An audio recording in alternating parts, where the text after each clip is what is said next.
Nah, sekarang Bu Sinta akan menjelaskan aturan kosinus ya. Setelah kemarin kalian mengenal aturan sinus, kali ini kalian akan mengenal aturan kosinus. Aturan tangan ada nggak, Bu? Nggak ada. Jadi hanya ada dua aturan, yaitu aturan sinus dan aturan kosinus. Nah, kedua-duanya itu fungsinya sama untuk mencari sisi dan sudut segitiga yang belum diketahui. Dengan jenis segitiganya berbagai apapun ya, bisa segitiga lancip, tumpul, sembarang, semua segitiga bisa diterapkan aturan sin dan cos. Nah, kalian mungkin bertanya, kapan ya Bu kita menggunakan aturan sin? Kapan kita menggunakan aturan cos? Nah, ternyata nanti akan ada ciri-ciri di soal kapan kalian menggunakan aturan sin, kapan kalian menggunakan aturan cos. Karena ketika kalian diberikan soal, itu kalian harus bisa tahu, oh aku pakai yang sin, oh aku pakai yang cos. Nah, itu nanti akan Bu Sina jelaskan di akhir video ya. Nah, sekarang kita mengenal dulu apa itu aturan kosinus. Nah, sama seperti yang aturan sinus, kita akan mencoba melihat proses sampai terbentuknya suatu aturan kosinus ya. Nah, karena aturan kosinus ini agak panjang dan buktinya itu banyak atau lama, nanti Bu Sinta di sini akan menjelaskan salah satu jenis aturan kosinus saja. Nanti kan ada 3 tuh aturan kosinus. Nah, nanti yang kedua bisa kalian coba sendiri dengan konsep yang sama dengan Bu Sinta jelaskan pada kesempatan kali ini, gitu ya. Oke, ini kita akan punya yang namanya segitiga, itu adalah ABC. Sama seperti tadi, karena dia siku-siku, berarti CD ini adalah CD ini adalah garis tinggi dari segitiga ABC pada sisi AB, sama seperti yang aturan sinus yang lalu ya. Nah, kemudian sama seperti tadi, sisi di depan sudut A namanya sisi A kecil, sisi di depan sudut B namanya B kecil, sisi di depan sudut C adalah C kecil. Jadi CB atau BC ini adalah A, AC ini B, AB ini C gitu ya. Nah, kita akan fokus ke segitiga ACD. ACD itu yang mana yang ini? ACD, siku-siku di D. Bu Sinta lepas segitiganya seperti ini, ACD. Yang ditanyakan cos A. Cos A, cos itu apa? Sami, samping miring. Sampingnya kan yang ini ya, samping miring. Sampingnya apa? AD, miringnya adalah AC. Kita tuliskan. Nah, berarti AD sama dengan AC dikali cos A. Tapi ingat, AC itu adalah sisi B kecil. Berarti bisa kita tuliskan apa? B dikali sokok sin cos ya. B dikali cos A. Nah, ini B kali cos A. Kemudian BD, kalian tahu BD yang mana BD? Ini ya. BD, panjang BD segini, itu adalah panjang sisi AB dikurangi AD ya. Nih, panjang AB dikurangi AD. AB sendiri itu adalah sisi C kecil, berarti C min AD yang tadi kita tuliskan B cos A. Kita tuliskan di sini ya. Nih, B cos A. Kita dapatkan persamaan pertama, yaitu adalah C sama dengan B cos A. BD sama dengan C B cos A ya. Ditulis BD lagi boleh nih. BD sama dengan C min B cos A. Berikutnya, kita lihat lagi masih dengan segitiga ADC. ADC ini kan siku-siku, berarti bisa berlaku Pitagoras. Pitagoras itu apa toh? Sisi ini toh AD kuadrat ditambah BC kuadrat sama dengan AC kuadrat, atau kedua sisi segitiga dijumlahkan kuadrat, itu adalah sama dengan sisi miring dikuadratkan. Nah, berarti kita juga bisa mencari CD kuadrat ini adalah AC kuadrat min AD kuadrat. CD itu adalah sisi T. Kita tuliskan di sini. T kuadrat. AC itu apa? Lihat AC. AC itu sisi AC ini ya. AC itu sisi B kecil. Berarti sini B kuadrat min AD kuadrat, yang mana AD tadi? Ini AD. B cos A dikuadratkan. Bentar ya. Nah, B cos A dikuadratkan. Kemudian kita akan masuk ke berikutnya, kita ke sisi segitiga BCD. Segitiga BCD itu yang ini ya, kita comot dari sini BCD, kita comot BCD. Kemudian kita berikan ini sisi T yang tinggi, BC adalah sisi A ya. Juga akan berlaku Pitagoras karena dia siku-siku kan ya. Berarti CD kuadrat ini sama dengan sisi miring kuadrat dikurangi sisi yang lain kuadrat kan, berarti BC kuadrat min BD. Kita tuliskan ya. BC kuadrat min BD kuadrat. Nah, kemudian CD tadi apa? T. Berarti T kuadrat sama dengan BC tadi apa? A. Berarti A kuadrat min. Nah, BD itu adalah, kita lihat di sini tadi loh. Nah, ini BD. Di persamaan satu tadi. BD adalah C min B cos A. Kita tuliskan. C min B cos A dikuadratkan. Nah, kemudian kita buka kuadratnya. Nah, masih ingat ya, ini kalau ada C min B cos A dikuadratkan atau bentuknya kan A min B kuadrat, rumusnya adalah, kalau kalian ingat lagi di SMP ya, A kuadrat min 2AB plus B kuadrat. Berarti ini dikuadratkan, C kuadrat min 2 kali BC cos A plus B cos A dikuadratkan. Nah, jadi A kuadrat min 2AB plus B kuadrat. A-nya C, B-nya B cos A. Berarti ini depan dikuadratkan, min 2 kali depan kali belakang, ditambah belakang dikuadratkan. Berarti T kuadrat sama dengan A kuadrat min C kuadrat, min sama min jadi plus 2BC cos A, mau ditulis 2CB juga boleh ya, CB cos A juga boleh. Min sama plus min B cos A kuadrat. Oke.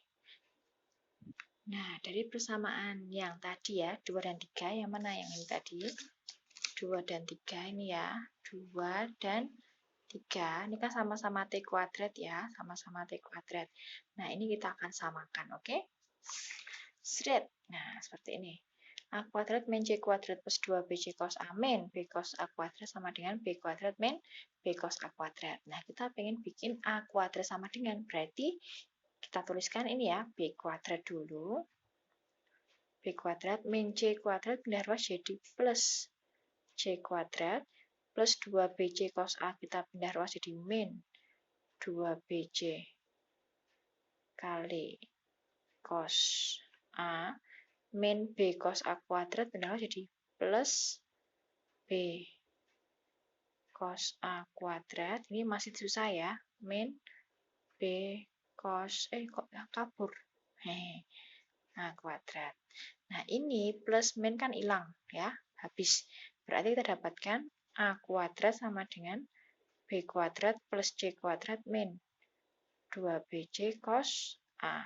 Inilah salah satu aturan kosinus, panjang kan prosesnya. Nah, kalian nanti tidak perlu bingung untuk mencari prosesnya. Yang penting kalian paham atau tahu rumus akhir dari aturan kosinus gitu ya. Nah, nanti Bu Sinta akan jelaskan bagaimana cara mengingat aturan kosinus. Nah, cara mengingat aturan kosinus itu seperti apa? Seperti ini ya. Jadi ada segitiga ABC, ingat lagi sisi di depan sudut A namanya sisi A, sisi di depan sudut B namanya sisi B, sisi di depan sudut C namanya sisi C. Nah, kita mulai dari yang pertama dulu, aturan kosinus yang sudah kita temukan tadi ya, yaitu yang ada sudutnya di A, sudut A-nya. Berarti nanti ada cos A-nya. Berarti caranya gimana? Gini, caranya adalah kalau yang diketahui cos A, kalian perhatikan dulu sisi di depan sudutnya itu apa? Sisi A atau ya? Berarti ya A kuadrat dulu. Berarti yang pertama, nah, A kuadrat itu sama dengan penjumlahan sisi kedua sisi yang mengapit sudut itu. Berarti yang mengapit sudut A ini apa? Sisi B dan sisi C. Nah, dijumlahkan, semuanya dikuadratkan. B kuadrat plus C kuadrat dikurang 2 kali yang ngapit tadi, 2 kali BC ya. 2 dikali yang ngapit tadi kan sisi B dan sisi C, dikali cos A-nya. Cos A. Ini adalah aturan sinus yang pertama. Aturan sinus yang kedua, jika yang diketahui cos B-nya. Berarti di depan sudut B apa? Sisi B, berarti B dulu. B kuadrat sama dengan yang ngapit sudut B adalah sisi A dan sisi C. Berarti A kuadrat plus C kuadrat min 2 kali yang ngapit sisi A dan sisi C dikali cos B. Nah, harusnya yang ketiga kamu sudah tahu ya, nek C kuadrat gimana ya. Kalau yang diketahui sudut C, berarti C kuadrat sama dengan yang ngapit A kuadrat plus B kuadrat min 2 kali yang ngapit A kali B dikali cos C. Inilah aturan kosinus ya. Ada 3. Tadi juga aturan sinus ada A per sin A sama dengan B per sin B sama dengan J per sin J. Nah, sekarang aturan kosinus seperti ini. Agak panjang ya. Gak apa-apa. Bu Sinta yakin kalian bisa ya. Nah, Bu Sinta akan menjelaskan ciri-cirinya kapan kalian menggunakan aturan sin, kapan menggunakan aturan cos. Nah, perbedaannya adalah diketahui soalnya ya. Jadi kalau misalkan nanti di soal itu diketahui 2 sudut satu sisi, jelaslah kamu pakai aturan sin ya. 2 sudut satu sisi. Kalau di aturan kosinus biasanya diketahui ketiga sisinya. Jadi tanpa ada diketahui sudut. Jadi cuma sisinya semua diketahui gitu, pakainya aturan kosinus. Aturan sinus 2 sudut satu sisi gitu ya. Nah, kemudian ada yang sama antara sinus dan kosinus sama-sama mungkin di soal itu diketahui satu sudut dua sisi, tapi perbedaannya letaknya. Kalau untuk khusus aturan kosinus pasti sudutnya diapit dua sisi tersebut. Jadi bentuknya nanti sisi sudut sisi atau sudutnya diapit. Tapi nanti kalau di aturan sinus itu kalau sudutnya tidak diapit bisa bentuknya sisi sudut atau sudut sisi. Nah, itulah kunci kapan kalian menggunakan aturan sin, kapan menggunakan aturan cos. Ingat ya, kalau diketahui kalau diketahui ketiga sisinya kalian pakai aturan cos, diketahui 2 sudut satu sisi pakai aturan sin. Nah, kalau sama-sama satu sudut dua sisi gimana Bu? Lihat di gambarnya, kalau sudutnya diapit pakai aturan cos ya. Gitu ya. Nah, sekarang kita ke contoh soal dari aturan kosinus. Ini dia contoh soalnya. Kalian bisa lihat di modul ya. Bu Sinta bacakan. Diketahui ABC dengan ABC, segitiga ABC dengan panjang B. Panjang B berarti kan apa? Sisi B kecil itu apa? Sisi yang di depan sudut B itu ya. Ini 8. Sisi C kecilnya 5. Depan sudut C 5. Dan sudut A-nya 60. Nah, ini kan ciri yang kedua tadi ya, sisi sudut sisi diketahui satu sudut dua sisi, bentuknya diapit sudutnya, sisi sudut sisi, otomatis dia menggunakan aturan kosinus. Masih ingat ya tadi ya cara mengingat aturan kosinusnya? Ini yang ditanyakan sisi A-nya ya. Berarti kalau diketahui cos A berarti di depannya dulu apa? Di depannya sudut A, sisi A yang ditanyakan tuh ya. Berarti A kuadrat sama dengan yang AP dikuadratkan di jumlah. Gini, dikurangi 2 kali yang ngapit kali cos yang diketahui. 60. Udah selesai, tinggal dicari hasil akhirnya.